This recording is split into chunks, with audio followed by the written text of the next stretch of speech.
My name is Elizabeth Wathuti.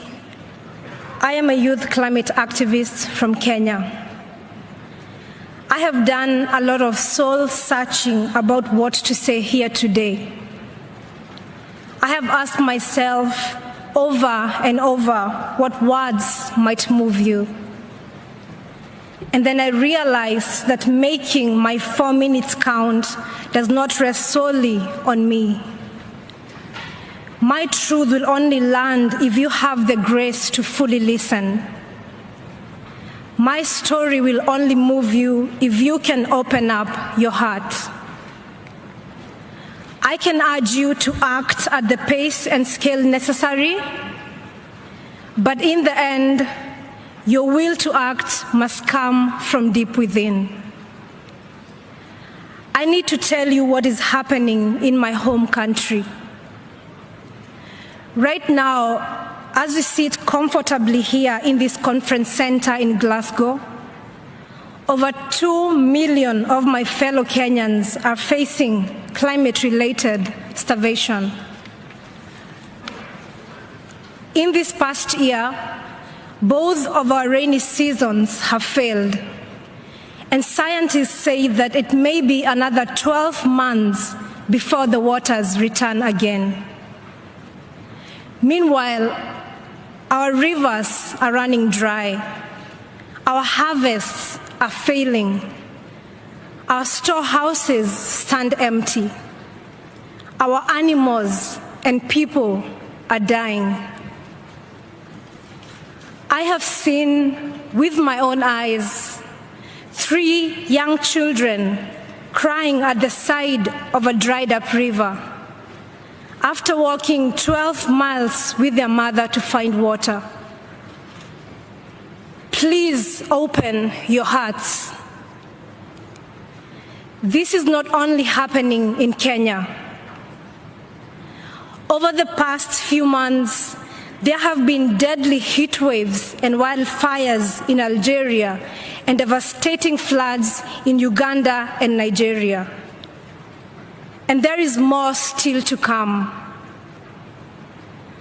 By 2025, in just 4 years' time, half of the world's population will be facing water scarcity.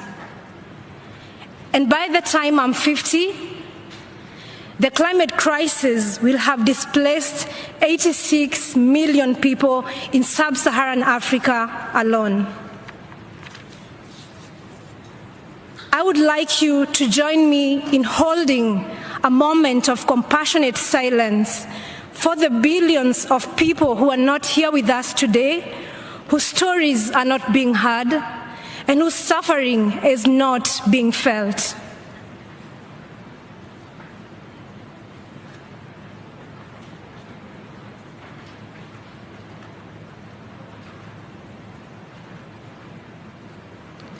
Please open your hearts.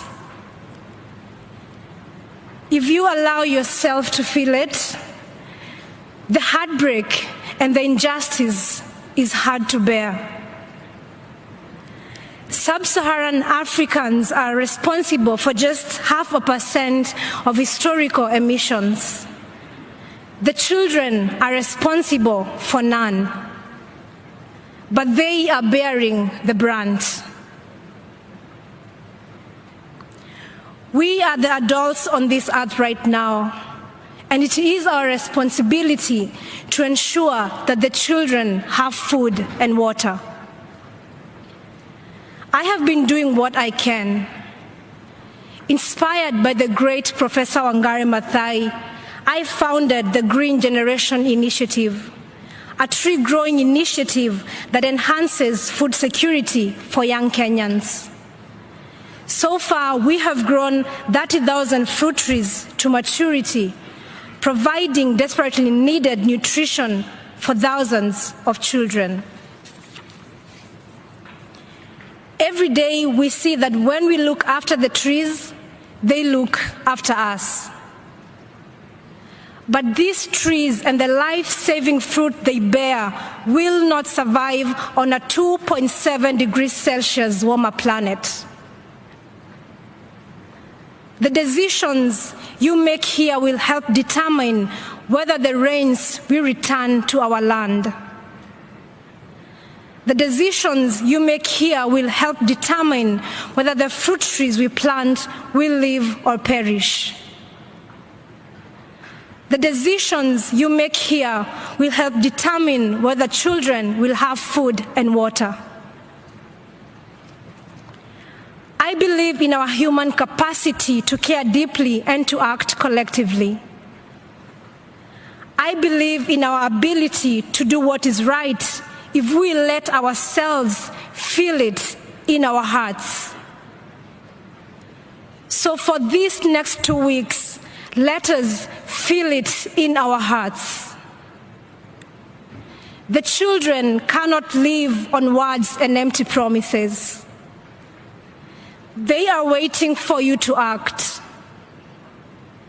Please open your hearts and then act. Thank you.